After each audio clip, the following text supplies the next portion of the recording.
G'day ladies and gents, welcome to War Thunder with Mags, and welcome back to the Ground Forces closed beta test. Now, I've decided what I'm going to do with these videos is actually play the tanks in the progression that I unlock them through the game.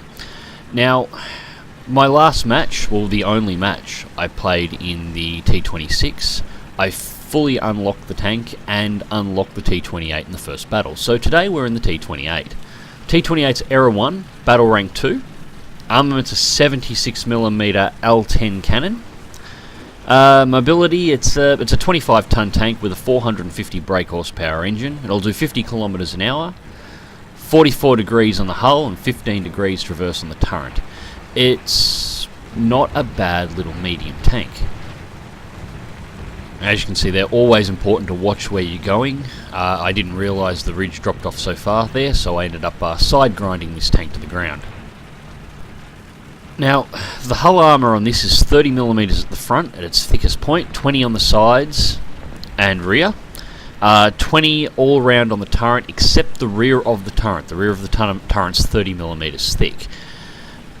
Overall, this doesn't sound like a lot of armour. It's really only twice the armour of the T26, which had almost nothing. But for the calibre of guns and the penetration available at this tier, this thing you fight it like a heavy. It can take some serious hits and just shrug them off.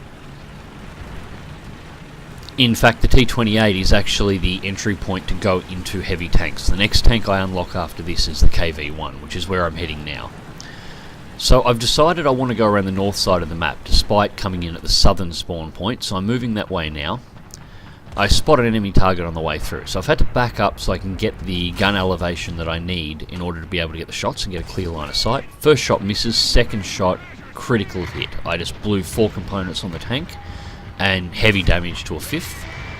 Unfortunately, the second shot bounces and he wisely pulls himself back behind cover, so I decided to let him go. There's another tank there harassing him. I've been pulled into an artillery. I sync through the animation for the artillery strikes here a little bit. That part's beta, they're still polishing some of that out. Don't stress on that too much, that'll be fixed before it goes live. I'm coming around on the North Valley. Now, I forget the name of this map. I think it's Kuban? It's one of the first maps that was in the CBT regardless. The north section is dominated by a massive broken bridge that is sitting collapsed in a huge valley, and that valley, on arcade maps it's a giant kill zone. This is the first time I've ever played this map in realistic, however, so there's 2 options when going through it. One is to sit there and camp the top and wait for somebody to come through. The second option is to just dive in. I see that there's another tank already in the valley, so I decide, well, 2 is better than 1 down there. If there is a sniper in the area firing, it'll give 2 tanks to fire at. So I dive in and begin taking cover behind the rock formations in the valley. Now, I am being cautious on coming out here. That ridge you can see to the top left hand of the screen at the moment is generally where tank destroyers will sit, and they have open fields of view straight down here. So I'm trying to stay to the right hand side away from that with as much rocks as I can in between. And then I spot our T50 up ahead. Now, he's engaging an enemy tank at the moment, and it's getting close quarters. He's just taken 1 out, but he's still taking shots, so there's at least 2. With him there's nobody on that ridge, so I just barrel forward as fast as I can and try and give him some support. And this guy was a brilliant, brilliant tanker. So I'm just barreling up the ridge as fast as I can, and here we go. Line her up, perfect side shot, nail him.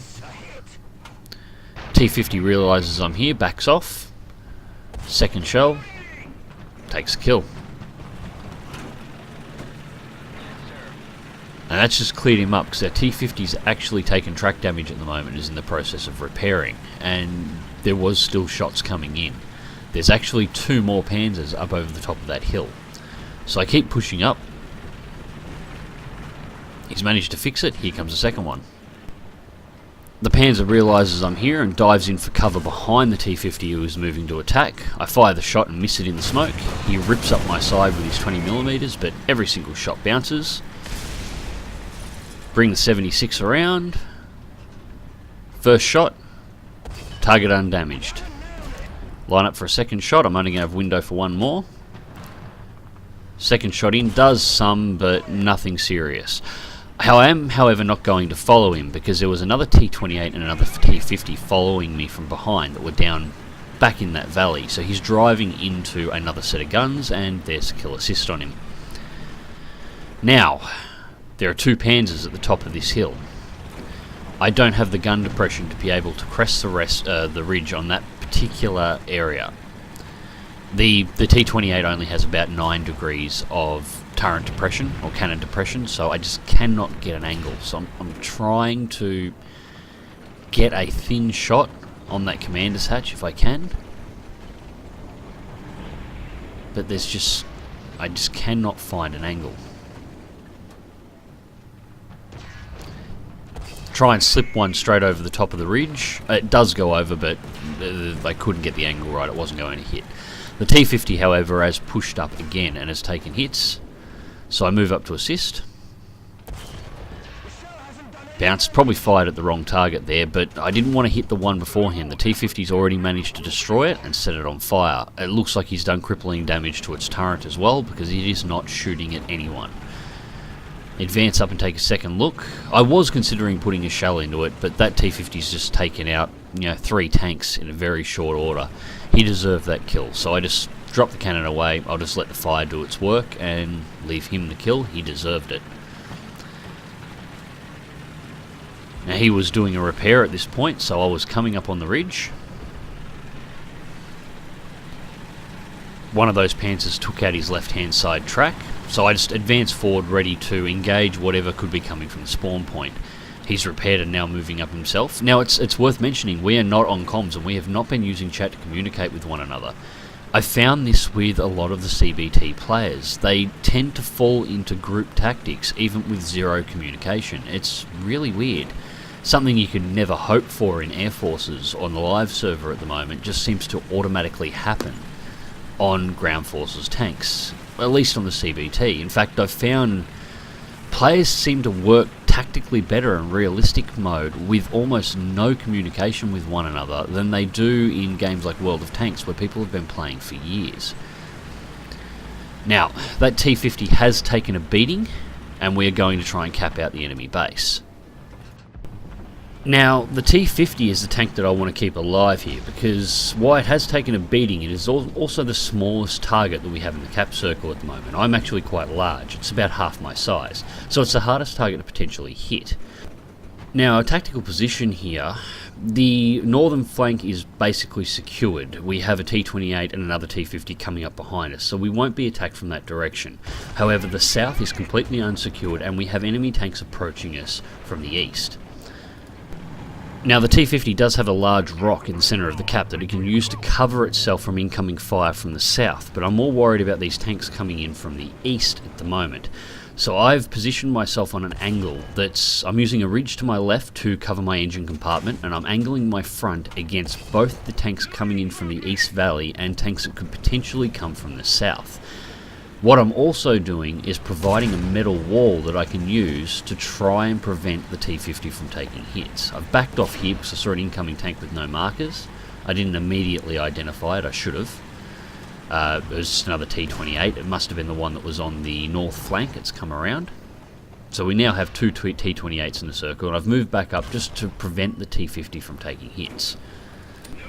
Now, capping a base doesn't work like it does in World of Tanks. In World of Tanks, the more tanks you get to the cap circle, the faster it caps, and it takes a set amount of time to decap, and as soon as it's done, you win. In War Thunder Ground Forces, it doesn't seem to matter how many tanks are in the circle, it always takes the same amount of time. Get a nice shot in there just over the ridge, smack straight into his turret. But yeah, it doesn't seem to matter how many tanks are in the circle for the time it takes to decap the base. And that's the first part you've got to do. The enemy control it, you have to decap it in the first place. That takes a minute and a half. It then takes a further minute and a half for you to cap it for your forces. So from the time you get into the cap circle to the time you've taken the base is 3 minutes that the enemy team knows exactly where you are. I switched over to HE there, trying to lob shells over the ridge, kill assist. Now, once you've taken the enemy base, you don't automatically win. From full ticket points, it takes about 2 minutes for the enemy team's tickets to run out. In the case of the amount they've already lost, it takes about a minute and a half. they would never be able to take the base back from us in the situation we're in now. But if they were on full tickets, they have a 30-second window that they could have destroyed the tanks in the cap circle and put one of their own tanks in, and they would have been able to decap it before they ran out of tickets to take their base back. It would put them in a particularly bad situation for the rest of the map, but it is possible. Now, I'm still running HE shells here. I should have flicked back over to AP, but I honestly forgot that I switched over. There's so many targets were coming in at once. I'm trying to get hits and just try and break this guy's gun so he can't take shots at our T50. What was interesting is that, well, I suppose it didn't really matter which one of us that he actually managed to hit at the moment. At the point we're at, we were going to cap out the base. And nobody really took a shot at me, despite sitting at a high level and being immensely visible to everybody and having the biggest gun. It may have been a case of enemy team desperation. The T50 has less armor, so it should theoretically be easier to kill, but he's proving himself hard to destroy.